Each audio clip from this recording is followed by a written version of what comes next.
그림자를 따르지 아니하고 몸 대신 그리스도를 따르는 성도님들이 다 되시기를 예수 그리스도의 이름으로 축원합니다.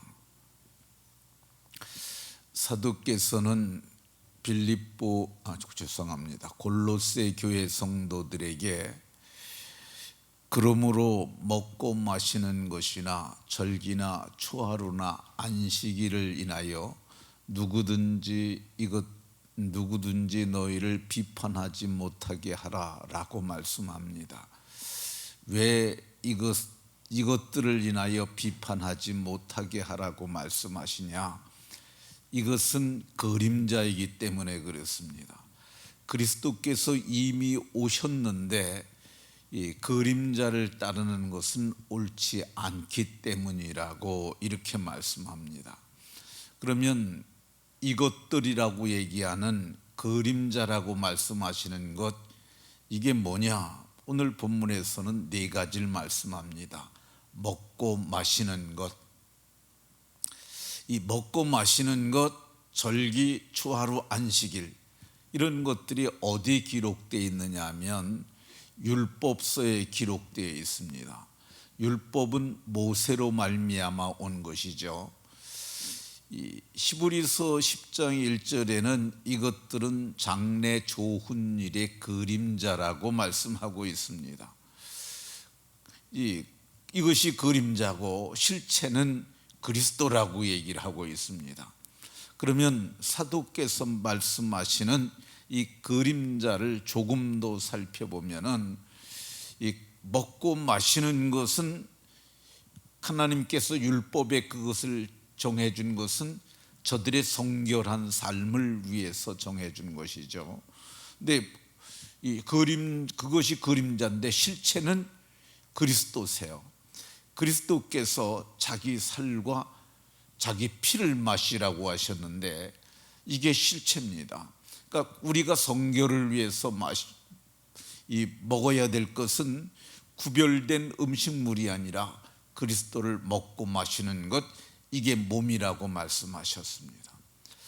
절기를 이제는 그림자니까 그림자를 따르지 말라고 말씀하셨어요. 이 절기는 7개의 절기가 유대 절기가 있습니다. 유월절, 무교절, 초실절, 오순절, 나팔절, 속죄절, 장막절, 이렇게 7절기, 이거를 7대절기라고 이렇게 얘기를 합니다. 그러면 유월절이 그림자면 실체는 뭘까? 유월절은 이스라엘 백성들이 양의 피를 문설주와 인방에 바르고 속량된 절기입니다. 근데 이 유월절에 실체로 오신 분이 있으세요. 그게 유월절에 몸으로 오신 분이 있죠. 그분이 그리스도입니다. 그래서 유월절 양 잡을 때에 희생되심으로 우리를 속량하신 그리스도가 있습니다. 그러니까 이 성경이 말하는 그림자를 따르면 안 되고 유월절 양 대신 몸 대신 그리스도를 따르는 것이 맞습니다. 두 번째 절기는 무교절이죠. 무교절은 누룩 없는 떡을 먹는 절기인데 우리로 누룩 없는 자들이 되게 하기 위하여 그분께서 무덤 속에서 3일을 계셨어요. 그러니까 무교절도 그리스도를 보여주는, 그리스도의 순환을 보여주는 절기라 할 것입니다. 세 번째 절기는 초실절이죠. 초실절도 그림자입니다. 그러면 몸은 그리스도라고 말씀하셨잖아요. 그리스도께서 부활의 첫 열매가 되셨어요. 그 다음은 그에게 속한 자들, 곧 사도들과 그리고 그 어간에 죽은 자들, 그리고 우리들이 마지막 날에 그리스도와 함께 다시 살 것을 보여주는 절기죠. 네 번째 절기는 오순절입니다. 이 오순절은 맥추절, 칠칠절이라고도 불리우는 절기인데 이 오순절이 그림자고 실체는 그리스도시죠. 그러니까 오순절에 성령이 오셨는데 베드로 사도가 사도행전 2장에서 성령의 감동을 받아서 말하기를 예수 그리스도께서 하나님의 성령을 받아서 너희에게 부어주셨다고 그렇게 말씀하고 있습니다.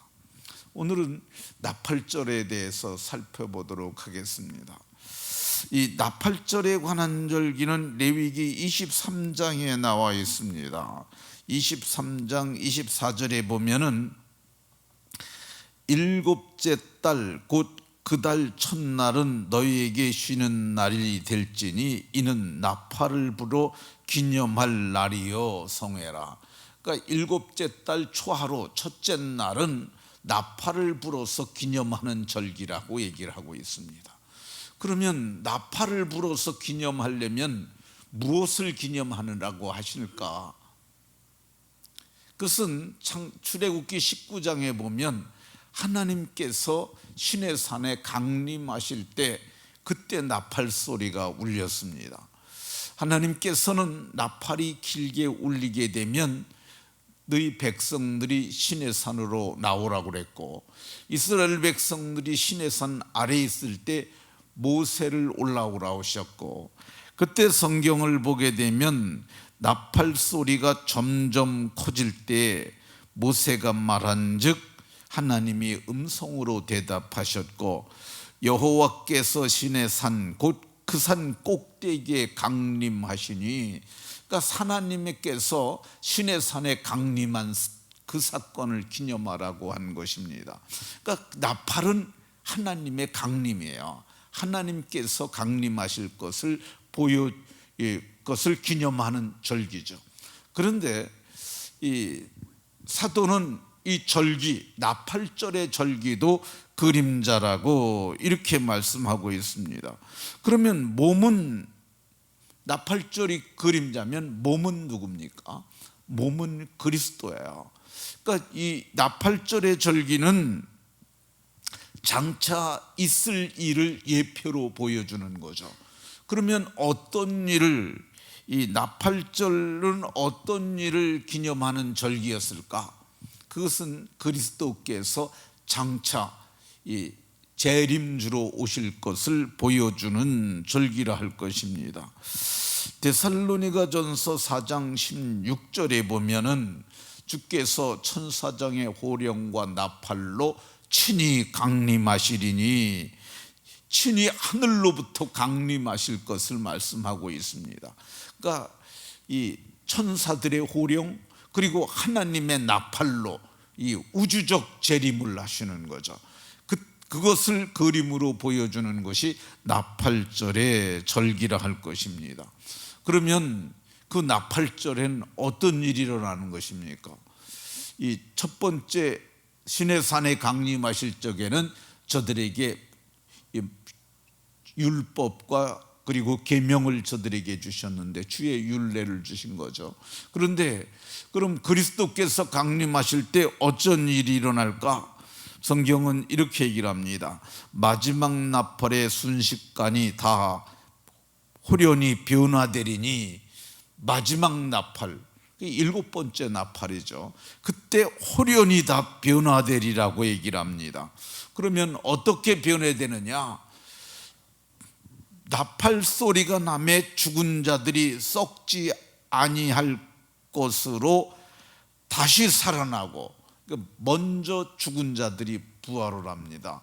근데 이 죽은 자들이 썩지 아니할 것으로 다시 살아나고 우리도 변화되리라고 얘기를 합니다. 이 부활을 성경은 다시 살아나서 새로운 몸을 입는 변화라고 이렇게 얘기를 합니다. 그때 우리가 변화될 몸을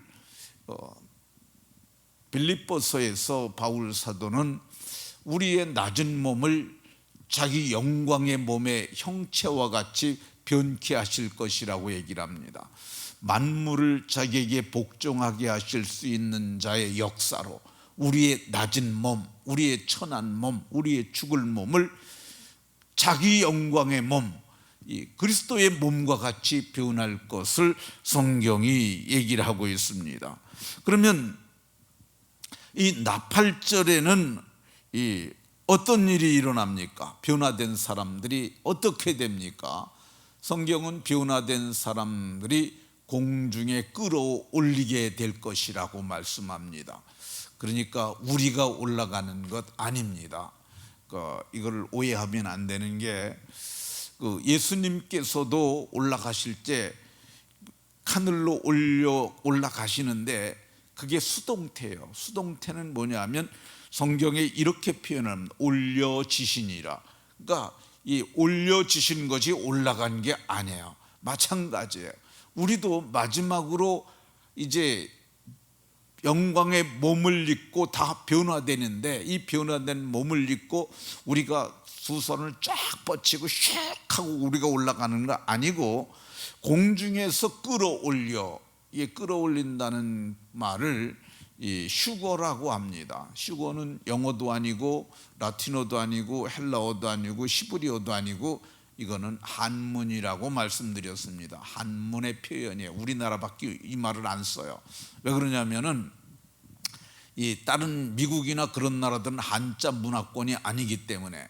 그런데 우리나라에 우리나라에 있는 초창기 목사님들이 끌휴 당길 거, 그래서 슈거라는 단어를 썼어요. 근데 슈거라는 단어의 어감이 이 외국어 같으니까 이거를 그렇게 오해를 할 수 있는데, 저도 그래서 이거를 참으로 이게 도대체 무슨 단어인가 했는데 목사님들도 몰라요. 이게 어느 나라 말이에요. 그래도 잘 몰라요. 근데 이게 제가 나중에 발견을 했어요. 아, 이게 한문의 표현이구나 그랬는데, 성경은 우리 살아남은 자들도 그들과 함께, 우리 살아남은 자들은 먼저 몸이 변화된 그들과 함께, 그러니까 우리는 죽지 않고, 우리가 만약에 살아있는 동안 주님이 오신다면은 그때 하나님의 나팔로 강림하실 때 우리의 몸이 죽지 않고 죽음을 보지 않고 변화돼서 구름 속으로 끌어올려 공중에서 이 주를 영접하게 하시리니, 이렇게 말씀합니다. 이 때가 언제냐? 성경에는 요한계시록엔 일곱 나팔, 일곱 대접이 나오는데 마지막 나팔이 일곱 번째 나팔이에요. 그러니까 마지막 나팔의 순식간에 홀연히 변화된다고 그랬는데, 그때 어떤 일이 일어나느냐? 하늘에서 큰 음성이 나는데, 세상 나라가 주와 그리스도의 나라가 된다고 이렇게 말씀합니다. 그 세상 나라가 주와 그리스도의 나라가 되고, 그가 세세토록 왕노릇하시게 될 것이라고 얘기를 합니다. 이게 이제 그 나팔절에 있을 놀라운 사건이죠. 그러니까 구약의 나팔절은 그림자고, 실체는 뭐냐? 그리스도가 왕권을 가지고 오시는 거야. 그래서 우리를 데려가시는 거야. 영광의 몸을 입혀서 온전한 회복이 이루어지고 그날에 데려갈 것이니까 우리가 이 날을 바라보는 것이 맞습니다. 그리고 이것을 바라보고 즐거워하는 거야. 장차 나타날 일이니까 그걸 기대하고 즐거워하는 것이죠. 여러분들이 우리는 살고 있는 아파트들이 다 그렇게 아주 훌륭한 편은 아니잖아요. 아주 훌륭한 아파트들은 이제 강남 가보면 있습니다. 그리고 아주 훌륭한 아파트들, 그런 데 가보면 진짜 훌륭한 데가 많아요. 근데 우리는, 여기 있는 분이나 저는 구경도 사실은 못한 거죠. 근데 그 집이 우리에게 정말 대단한 집이 우리가 당첨이 됐다 그러면은 그 집에 들어갈 날을 우리가 손꼽아 기다리고 마침내 거기 들어가지 않겠어요? 근데 마찬가지입니다. 우리는 하나님 나라를 유업으로 받기로 예약된 사람들의 이미 당첨이 됐어요. 그래서 그 보증이 누구냐? 보증이 성령이세요. 성령을 너에게 보증으로 줬다고 얘기를 하고 있어요. 그러니까 그 나라를 바라고 즐거워하다가 마지막 날에는 영광에 들어가는 복이 모두에게 있으시기를 예수 그리스도의 이름으로 축원합니다.